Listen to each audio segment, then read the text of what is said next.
Hello friends, welcome to my YouTube channel R K Gurukul academy. और मैं हूं राकेश कुमार। मेरे इस यूट्यूब चैनल में आप सभी का स्वागत है। चलिए आज के टॉपिक की ओर बढ़ते हैं। आज का टॉपिक है कि फेस क्या होता है, न्यूट्रल फेस क्या होता है, फेस में कितने वोल्टेज होते हैं और न्यूट्रल फेस में कितने वोल्टेज होते हैं, और न्यूट्रल और अर्थिंग के बीच में कितने वोल्टेज होते हैं, और न्यूट्रल और अर्थिंग को आपस में जोड़ने से क्या होगा। इस सब चीज़ों को चलिए समझते हैं। तो सबसे पहले मैं आपको बताता हूँ फेस और न्यूट्रल क्या है। फेस और न्यूट्रल क्या है, पहले इसको ध्यान से समझिए आप। मैं एक बनाता हूँ ट्रांसफार्मर। मैं ट्रांसफार्मर बनाता हूँ 3 फेस का, ठीक है ना। 3 फेस का ट्रांसफार्मर। ये हो गया इसका बीच का कोर, ये हो गया इसका बीच का कोर। अब यहाँ पे ध्यान से देखिएगा, उसमें भी 3 फेस में 3 कॉइल होती है। वो चाहे इनपुट की हो या आउटपुट की हो, 3 कॉइल होती है। तो मैंने ले लिया आर वाली कॉइल, फिर उसके बाद वाई वाली कॉइल, ठीक है। फिर उसके बाद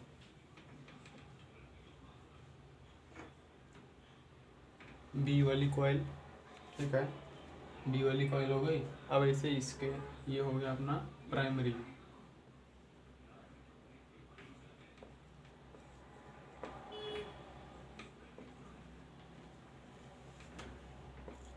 ये हो गया अपना क्या, प्राइमरी वाइंडिंग। अब देखते हैं सेकेंडरी वाइंडिंग। तो सेकेंडरी वाइंडिंग में मैंने क्या किया, एक कॉइल ये हो गया और एक कॉइल ये हो गया और एक कॉइल ये हो गया। R Y B. अभी इन तीनों कॉइलों का कनेक्शन नहीं हुआ है। तो ट्रांसफार्मर के जिस कॉइल के थ्रू सप्लाई इन होती है, उसको हम प्राइमरी वाइंडिंग बोलते हैं। वो वाइंडिंग यहाँ से भी हो सकती है और यहाँ से भी हो सकती है। वो उसके बनावट के ऊपर होता है कि पहले से फिक्स होता है कि प्राइमरी वाइंडिंग कौन सी है और सेकेंडरी वाइंडिंग कौन सी है। ये हो गया। अब इसका कनेक्शन देखते हैं। सबसे पहले मैं करता हूँ इनपुट वाली कॉइल का कनेक्शन। उसके लिए हमें क्या करना पड़ेगा, मान लीजिए मैंने यहाँ से अभी हमें इन तीनों कॉइलों को सप्लाई देने के लिए मेरे पास सिर्फ 3 फेस है। जैसे कि आप लोग को मैं बता दूं, जो ये 11 kV की लाइन चलती है उसमें सिर्फ 3 फेस होता है, न्यूट्रल नहीं होता है, ठीक है ना। उसमें न्यूट्रल नहीं होता है।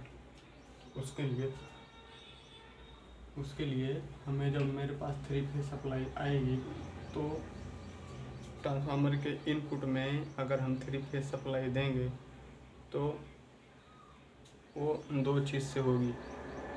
या तो हम बाइंडिंग को स्टार में कर दें, समझ रहे हैं आप, या तो हम बाइंडिंग को स्टार में कर दें। अगर बाइंडिंग को स्टार में करेंगे तो वोल्टेज अपने आप घट जाएगा। जो छोटे मोटे ट्रांसफार्मर होते हैं उसके बाइंडिंग को स्टार में कर दिया जाता है, उसके वोल्टेज को डाउन कर दिया जाता है। और जो बड़े ट्रांसफार्मर होते हैं उसके बाइंडिंग को डेल्टा में किया जाता है। अब ये स्टार डेल्टा क्या होता है अभी आपको समझ में नहीं आएगा। मैं आपको इसको नेक्स्ट वीडियो में समझा दूँगा कि स्टार डेल्टा क्या होता है। या तो मैं आपको बता देता हूँ स्टार डेल्टा क्या होता है। स्टार डेल्टा जैसे मैंने बताया कि ट्रांसफार्मर के इनपुट में 3 कॉइल, ट्रांसफार्मर के आउटपुट में 3 कॉइल। अब इन तीनों कॉइलों को सप्लाई देने के पास मेरे पास सिर्फ 3 फेस है, न्यूट्रल नहीं है। तो चाहूँ तो इसमें 2 तरह से सप्लाई दे सकता हूँ। जैसे कि मान लीजिए अपने पास जो है एक ये हो गया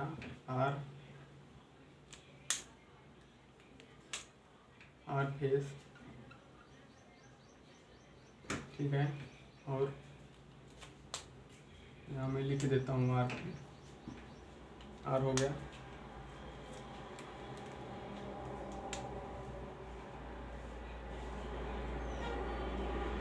ये बी हो गया और ये हो गया वाई, आर वाई बी, ठीक है। अब ये हो गया क्या, डेल्टा में, ये हो गया डेल्टा में जो सप्लाई, अगर हम यहाँ फेस सप्लाई देंगे, अगर हम यहाँ पर फेस सप्लाई देंगे तो एक कॉइल पर फेस सप्लाई आएगी, और अगर हम 3 फेस सप्लाई देंगे तो ये तीनों कॉइलों के सिरों में फेस सप्लाई जाएगी, वहाँ सीरीज होकर सप्लाई नहीं जाएगी। तो जो छोटे ट्रांसफार्मर होते हैं उसकी जो बैंडिंग होती है वो सीरीज में होती है, स्टार में होती है। अभी मैंने इसको बनाया है डेल्टा में। अब समझते हैं स्टार के लिए। मान लीजिए ये हो गया अपना वाई फेस,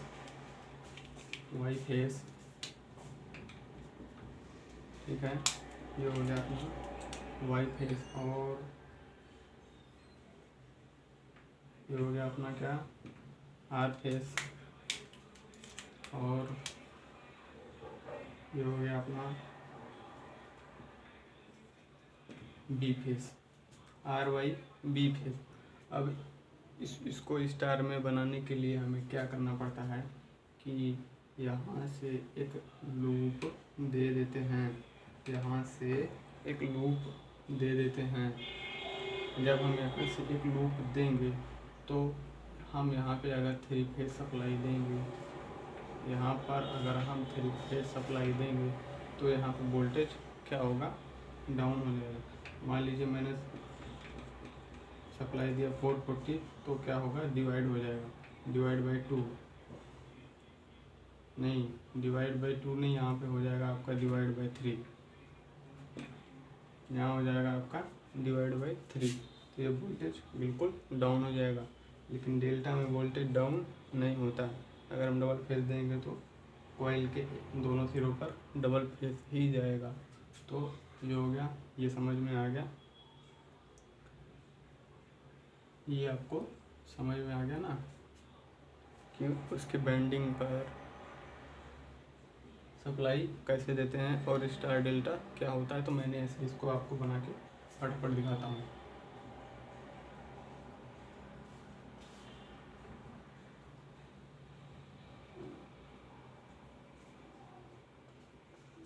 मैं अभी इसको बना देता हूँ जल्दी से, क्या, स्टार में, फटाफट।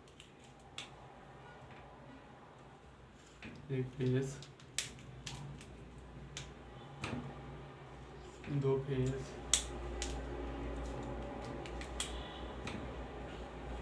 3 फेज, ऐसे ही सेम फेज यहाँ हो गया, ऐसे ही सेम फेज यहाँ हो गया। सब में वोल्टेज डाउन है।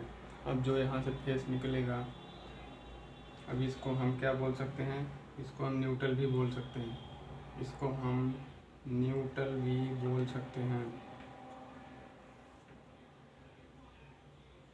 इसको हम न्यूट्रल भी बोल सकते हैं। लेकिन इसमें नहीं, यहाँ पर मैं आपको बना के दिखाता हूँ, समझाता हूँ कि न्यूट्रल निकलता कैसे है। वो हो गया आपका क्या, R Y B, R Y B हो गया।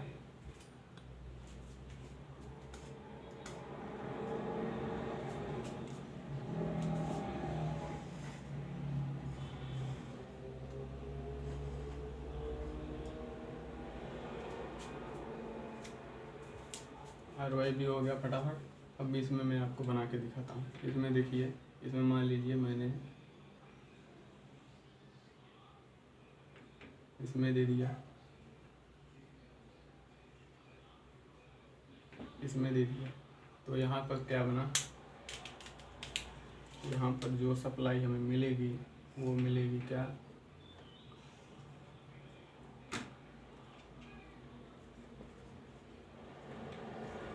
न्यूट्रल। यहाँ पर जो हमें सप्लाई मिलेगी वो मिलेगी क्या, न्यूट्रल मिलेगी, न्यूट्रल मिलेगी। और जो यहाँ पर हमको सप्लाई मिलेगी, जो यहाँ पर सप्लाई मिलेगी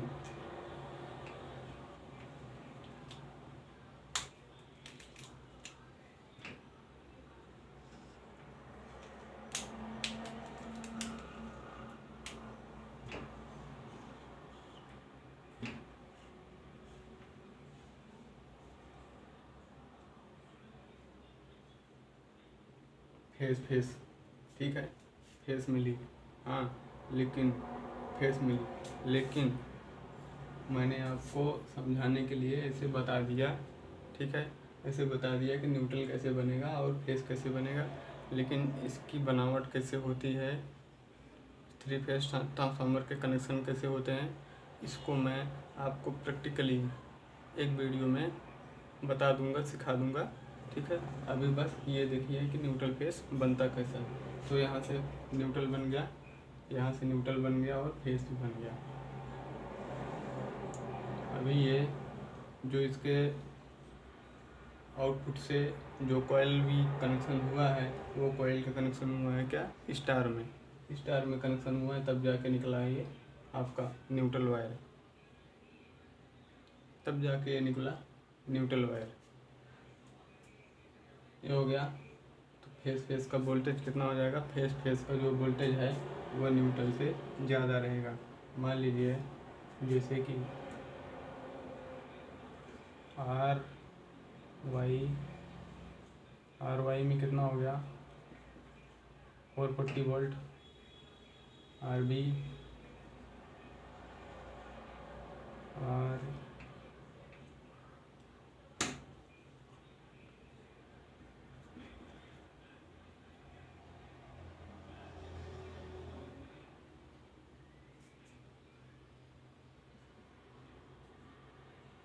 वाई बी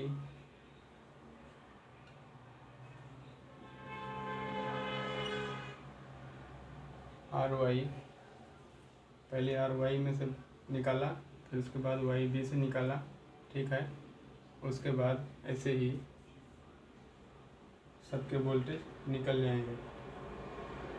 बी आर हो गया, आर वाई हो गया, आर बी हो गया, ऐसे ही बी वाई हो गया, आर बी हो गया, आर वाई हो गया, ठीक है, हो गया। सब में से कितना निकला, लेकिन R N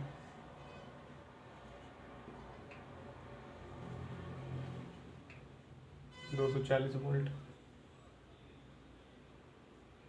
R N 240 volt, Y N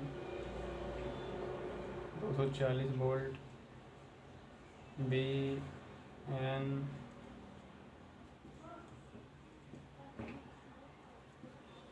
240 volt, B N 240 volt. ये हो गया न्यूट्रल का, और ये हो गया आपका फेस का, ये हो गया आपका न्यूट्रल का, और ये हो गया आपका फेस का। अब समझने वाली बात ये है, अब आ गई बात अर्थिंग की। अर्थिंग कहाँ लगाते हैं, क्यों लगाते हैं, पहले इसको समझते हैं। अर्थिंग इसीलिए लगाते हैं ताकि जब भी कोई भी ट्रांसफार्मर हो वो वर्क करता है, जब भी कोई इलेक्ट्रॉनिक इक्विपमेंट वर्क करता है, वो चाहे छोटा हो, बड़ा हो, मशीन हो, कुछ भी हो, अगर उसमें इलेक्ट्रॉनिक सप्लाई है, वो वर्क करता है, तो उसमें जो है मैग्नेटिक के थ्रू बॉडी में करंट उत्पन्न हो जाता है, करंट पैदा हो जाता है। और वो करंट जो है, वो करंट इतना होता है कि इंसान अगर हल्का सा टच करेगा तो उसको महसूस होगा, लेकिन इंसान को जान का खतरा नहीं रहता है। इंसान उससे मर नहीं सकता, बस उससे जब वो टच करेगा तो पता चल जाएगा कि यहाँ पर करंट आ रहा है, और जब पूरी चीज़ को चेक करेगा तो फॉल्ट पता नहीं चलेगा। वो इसीलिए होता है क्योंकि जब कोई चीज़ बार बार उस पर रगड़ने से या उसको चलने से जो है ना, वहाँ पर मैग्नेट बनना चालू हो जाता है। वो मैग्नेट उसके बॉडी में भी चला जाता है वो मैग्नेट उसके बॉडी में भी चला जाता है। ठीक है, ये हो गया। अब बनाते हैं अर्थिंग। तो अर्थिंग जो है मैं यहाँ बनाता हूँ, फटाफट मैं यहाँ बनाता हूँ एक अर्थिंग।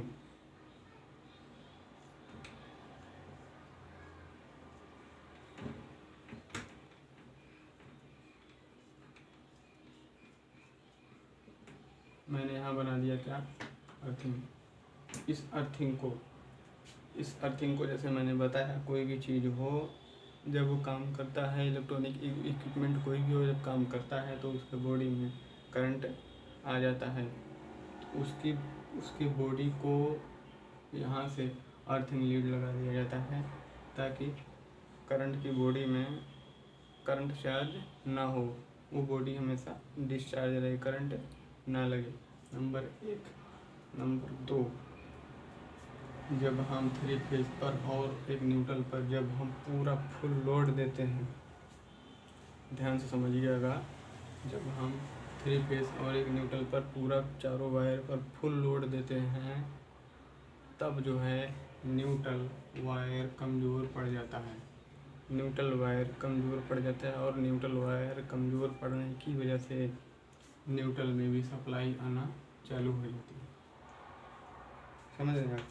न्यूट्रल में भी सप्लाई आना चालू हो जाती है। तो न्यूट्रल को मजबूत रखने के लिए, मजबूत करने के लिए, ताकि न्यूट्रल कमज़ोर ना पड़े, नहीं तो उसमें भी सप्लाई आ जाएगी और बहुत सारे इक्विपमेंट ख़राब भी हो जाएंगे, क्योंकि जब उसमें सप्लाई आएगी तो वोल्टेज बढ़ जाएगा। तो वोल्टेज बढ़ जाएगा, तो इसीलिए न्यूट्रल को अर्थिंग लीड से कनेक्ट किया जाता है। न्यूट्रल को इस अर्थिंग लीड से कनेक्ट किया जाता है। ये बात समझ में आ गई आपको? और ये इतनी अर्थिंग कनेक्ट की जाती है कि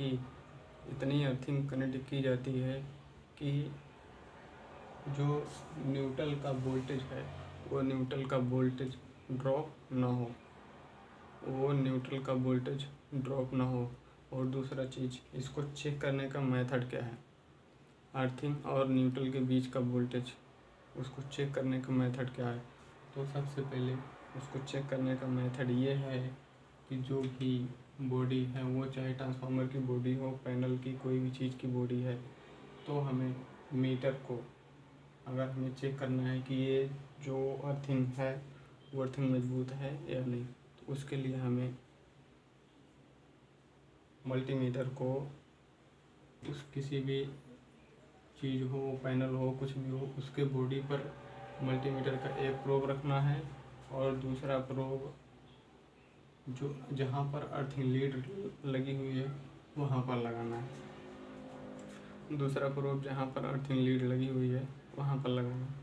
जब हम यहाँ और यहाँ पर दोनों जगह पर हम मल्टीमीटर के दोनों प्रोब को लगाकर हम वोल्टेज चेक करेंगे, तो वो वोल्टेज कभी भी वो 10 वोल्टेज के अंदर होना चाहिए। वो वोल्टेज 10 वोल्टेज के अंदर होना चाहिए। अगर वो वोल्टेज 10 वोल्टेज के ऊपर है, इसका मतलब कि अर्थिंग कमज़ोर है।